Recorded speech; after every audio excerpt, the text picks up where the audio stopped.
back to Googie's Kitchen, and if you are new here then hello and welcome. My name is Alexis, and during the month of December I'm going to be posting 4 times a week on a Tuesday, Thursday, Saturday and Sunday at 7 AM.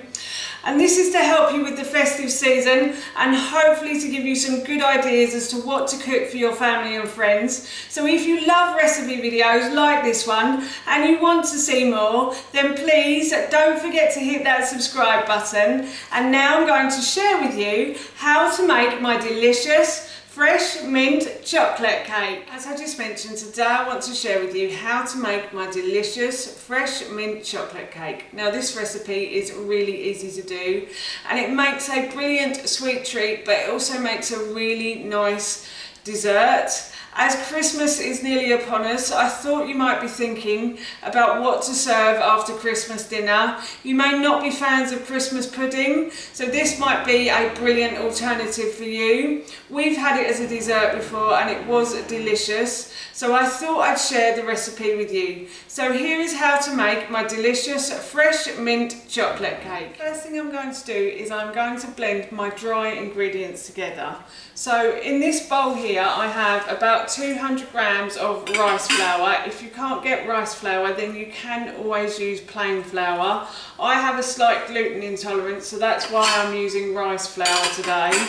And then I've got about 200 grams of ground almonds as well that I'm going to put into my blender like so. And then I've got about 60 grams of raw cacao powder. If you can't get raw cacao powder, you can always use cocoa instead. And then I also have, and this is the mint part, the fresh mint part, I have about 10 fresh mint leaves I'm also going to put in with my dry ingredients. And this is the reason I'm blending all of these together, is so that I can chop up the mint into really small pieces, so hopefully it will go through the whole cake. And then I'm going to add to that just 1 teaspoon of baking powder as well. And as I said, I'm going to blend all of these ingredients together now.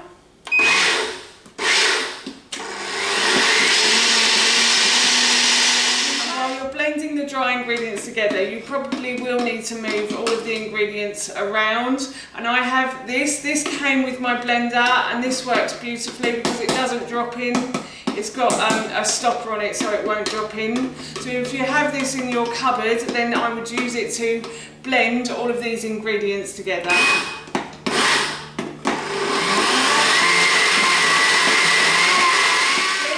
Until it looks like breadcrumbs, and now what I'm going to do is I'm going to tip these dry ingredients into a bowl, and then once everything is in this bowl, I'm then going to set this aside and deal with my wet ingredients next. I'm now going to mix the wet ingredients together. So in this bowl here I have about 150 grams of butter. That's unsalted butter. You could use ghee or you could use vegan butter if you wanted to as well.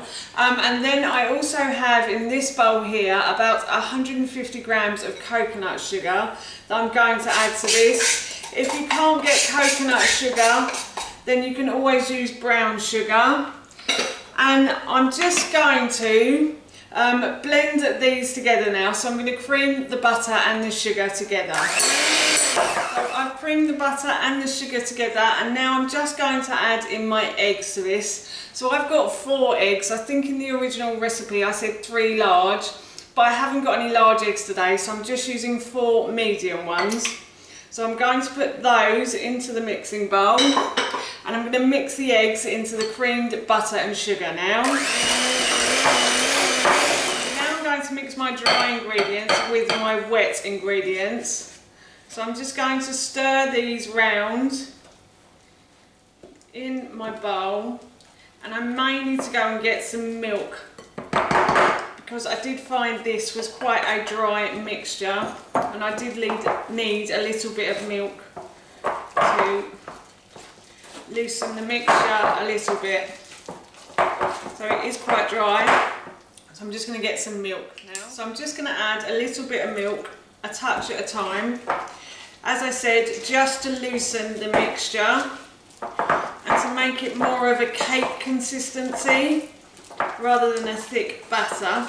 So I'll just add a little bit more. You'll probably need about 50 to maybe 200 mils, but no more than that, because I'm a bit afraid the cake probably won't bake. But just judge it with your eye, is what I'd say. So I'm just going to continue mixing this. It's quite a stiff mixture. So just add a touch more, if I don't drop it in. There you go. And now what I'm going to do is I'm going to put this into the fridge for about 30 minutes. Because this hasn't got any gluten in it, it won't glue together like a normal cake would. So that's why I need to put it into the fridge for about 30 minutes, because it will help it to start to glue together a bit better. Now I'm going to preheat my oven to 200 degrees. While my oven is preheating and my cake mixture is in the fridge, I'm going to pre-line my baking tray. You can use a cake tin if you want to. I just prefer to use this, to be honest. And for this I have cut 2 pieces of greaseproof paper, which I'm just simply going to do that. But before I put those in, I'm going to add a little bit of oil to the base of my baking tin. So I'm just going to spread all the oil across the base and around the sides as well.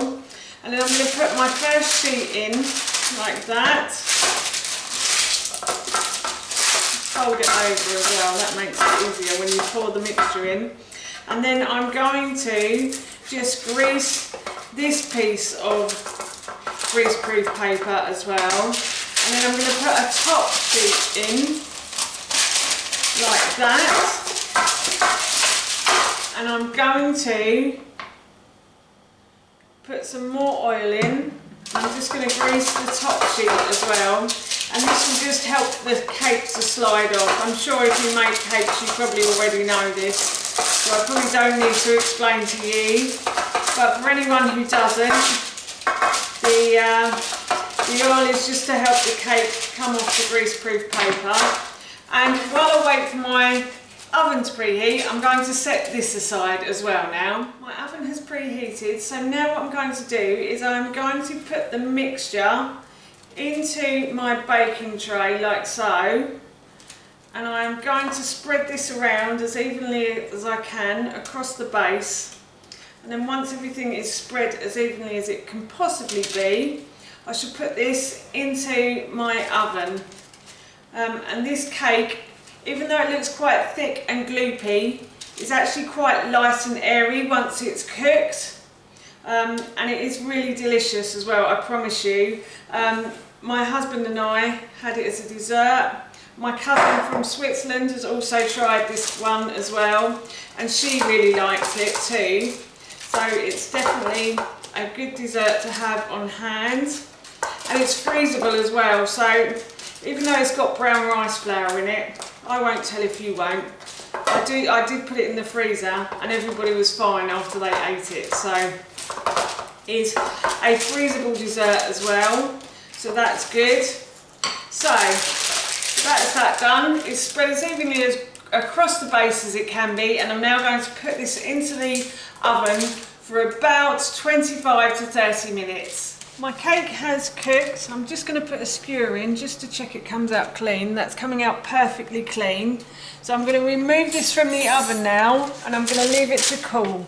As I just said, I removed the cake from the oven and I left it to cool. I probably left it to cool for about 15 to 20 minutes. I'd say to do that because these sorts of cakes, they can tend to fall apart quite easily if you don't leave them to cool. It's because I haven't got the gluten in them to hold them together. So I'm going to remove this from the baking tray now, and I'm going to put it onto my cooling rack, and I'm going to leave this to cool for a little bit longer. I've left the cake to cool, and now I'm just going to slice it and pull it apart.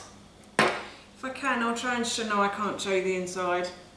But that is the cake cut, and I'm just going to pull a little piece off from the top.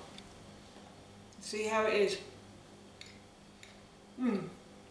That's really lovely.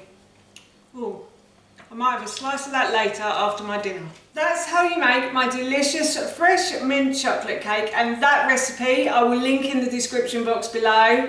As I mentioned earlier, I'm going to have a slice of this after my dinner tonight, I think. So for now, that's it from me. Thank you so much for watching. Please feel free to give me a big thumbs up if you enjoyed this video, and please feel free to leave any comments below. And please don't forget to hit that subscribe button. See you all soon. Bye!